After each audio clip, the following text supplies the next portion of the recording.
சென்னை மயிலாப்பூர் சட்டமன்ற தொகுதியில் மதச்சார்பற்ற முற்போக்கு கூட்டணி சார்பில் தேர்தல் பிரச்சாரம் தீவிரமாக நடைபெற்று வருகிறது.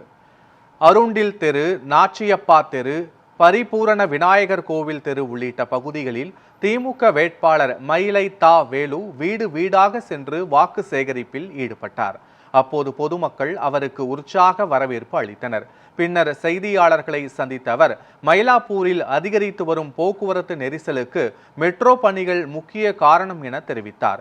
மேலும் அடுத்த 5 ஆண்டுகளில் மெட்ரோ பணிகளை விரைவாக முடித்து விடுவோம், பாஜக அரசின் தவறுகளால் பணிகள் தாமதமாகி உள்ளதாக தெரிவித்தார். தொடர்ந்து திராவிட மாடல் ஆட்சி தொடர்ந்தால் இந்த பணிகள் முழுமையாக நிறைவேற்றப்படும் என்றும் அவர் கூறினார்.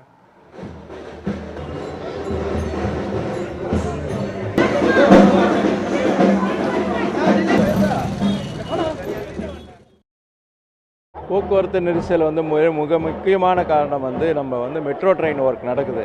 அது கூடிய விரைவில் வருகின்ற நம்ம அடுத்த 5 ஆண்டுகளில் ரொம்ப விரைவில் முடிக்குவதற்கான வேலைகளை நாங்கள் செய்ய இருக்கிறோம். முதலிடத்தில் சொல்லி இந்த மயிலாப்பூர் தொகுதியில் பொறுத்த மட்டும் மெட்ரோ ட்ரெயினால் மட்டும்தான் இந்த போக்குவரத்து நெரிசல், வேறு எந்த காரணம் கிடையாது.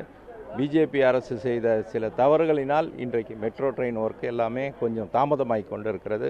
நிச்சயமாக நம்முடைய திராவிட மாடல் ஆட்சி பொறுப்பேற்றவுடன் இதற்கு முக்கியத்துவம் கொடுத்து மயிலாப்பூரில் நிறைய இடத்துல மெட்ரோ ஸ்டேஷன் ஒர்க் நடக்குது. அதனால் அதையெல்லாம் கலைந்து துரிதமாக நடவடிக்கை எடுப்பதற்கான முயற்சிகள் நம்முடைய முதல்வர் எடுக்க இருக்கிறார். நிச்சயமாக போக்குவரத்து நெரிசல் சரி செய்யப்படும். வெற்றி பாதை பிரகாசமாக இருக்குது.